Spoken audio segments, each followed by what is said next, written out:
Определен призовой фонд всемирных игр кочевников. По 37 видам спорта он составит более 26 миллионов сомов. Колоний поселений станет меньше, на их месте организуют производство.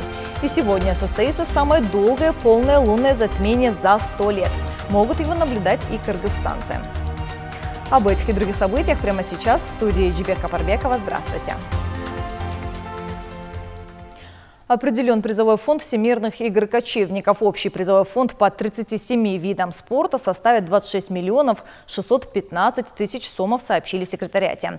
Сумма утверждена дирекцией по национальным видам спорта. Самые большие призы у игроков по Кёкбюру. За первое место 3 миллиона сомов, за второе 1,5 миллиона и за третье место 1 миллион. А вот за четвертое место 500 тысяч. Кроме этого, в ходе состязания определят великого игрока в Кёкбюру и великую лошадь Кёкбюру. Победившим дадут по 100 тысяч сомов. Победители соревнований по остальным видам борьбы получат 70 тысяч сомов, это первое место, 35 тысяч за второе и 17 500 сомов, 2 третьих места. В соревновании «Великая борьба кочевников» победитель получит 1 миллион сомов.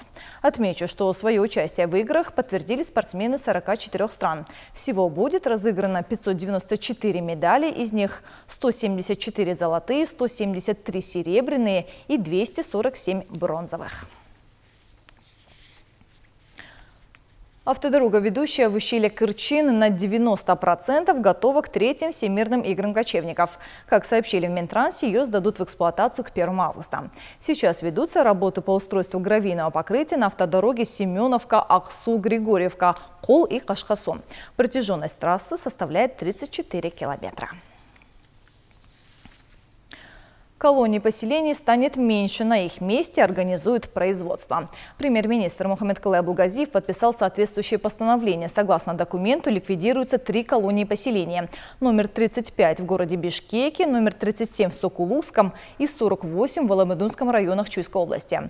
Как сообщили в ГСН, на месте ликвидированных колоний организуют производственные участки. Осужденных переведут в другие учреждения. К примеру, в колонии поселения номер 35 есть станки по выпуску макарона, в колонии номер 48 оборудование по выпуску пескоблока. Все это мы намерены расширить и улучшить условия содержания в других колониях-поселениях, объяснили в ведомстве. Премьер-министр Мухаммедкалай Абулгазиев примет участие в очередном заседании Евразийского межправительственного совета, которое пройдет сегодня в Санкт-Петербурге. На заседании будут рассмотрены вопросы цифрового развития государств Союза, взаимодействия в сферах энергетики и транспорта, включая вопросы транзита товаров, таможенного сотрудничества, а также совершенствования нормативно-правовой базы ЕАЭС. Заседание Евразийского межправсовета пройдет с участием глав правительств стран-участниц ЕАЭС – Армении, Беларуси, Кыргызстана, Казахстана и России.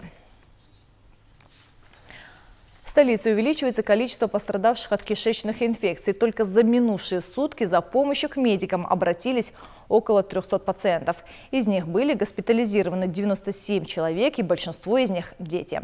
В связи с чем такой рост заболеваемости и как справляются с этим врачи, расскажет Диана Мамекова. Сыну Меизгуль Маметовой вечером стало плохо. Рвота, диарея не прекращались почти час. Решили обратиться к врачу. Их госпитализировали, а сегодня мальчику стало лучше.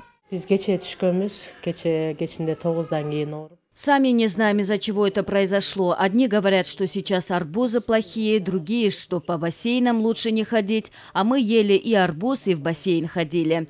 Я не могла смотреть, как сыну было плохо. Пробовали практически все домашние рецепты. Но лучше не стало, а мой мальчик ослабевал. Хорошо, что обратились к врачам. Ежедневно обращаются сотни человек. Только за последние сутки за помощью обратился 271 пациент. Из них госпитализировано 94.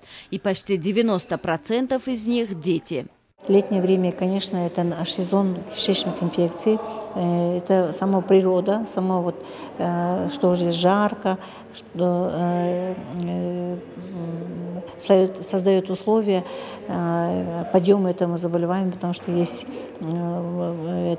фрукты поспели, некоторые не домоют фрукты, некоторые руки хорошо не обработали перед едой, или же покупают на улице продукты. Они, если хранились неправильно или же не в холодильнике эти молочные продукты, да, то, конечно, создаются условия, что размножаются быстро кишечные палочки, все бактерии в жаркий климат и, конечно, попадают к нам. И, кроме этого, еще дети и взрослые тоже купаются в водоемах, жарко купаются.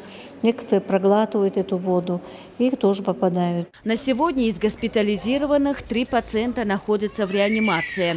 Из-за обильного потока пациентов 5 отделений стационара инфекционки были перепрофилированы под острые кишечные инфекции. Несмотря на это, в приемном отделении до сих пор очередь. Нехватка мест очень ощущается. Иногда мы ищем места. Вот поступают, и приходится маленьких даже детей госпитализировать в коридоры. Конечно, это не выход, но что делать? Потому что если нехватка мест, мы им должны помощь оказывать. Мы их в любых условиях надо прокапать, то есть своевременно оказывать помощь, чтобы избежать вот этих осложнений, особенно у детей. Из-за нехватки мест некоторым приходится лежать в коридорах. Вот и сегодня, ожидая поток больных, особенно в ночное время, медики приготовили кровати. Специалисты напоминают, чтобы избежать кишечной инфекции, необходимо соблюдать правила гигиены, не есть сомнительных продуктов. Особенно в жару свести к минимуму употребление пирожных, тортов, содержащих крем, и отнестись с особым вниманием к скоропортящимся продуктам. Диана Мамекова, Аскар Улан-Улу, Общественный, Первый канал. Сегодня состоится самое долгое полное лунное затмение за 100 лет. 27 июля Земля пройдет между Солнцем и Луной, бросит тень на наш спутник и окрасит его в красный цвет. В этом году полное лунное затмение смогут увидеть жители Восточной Африки, Ближнего Востока и Центральной Азии. Лунное затмение продлится около 6 часов. В Кыргызстане наблюдать полутеневые фазы лунного затмения можно будет в 23:00. Полное затмение будет в 2 часа ночи и продлится до 5 утра. И на этом пока все. Оставайтесь с нами на Ала-То 24.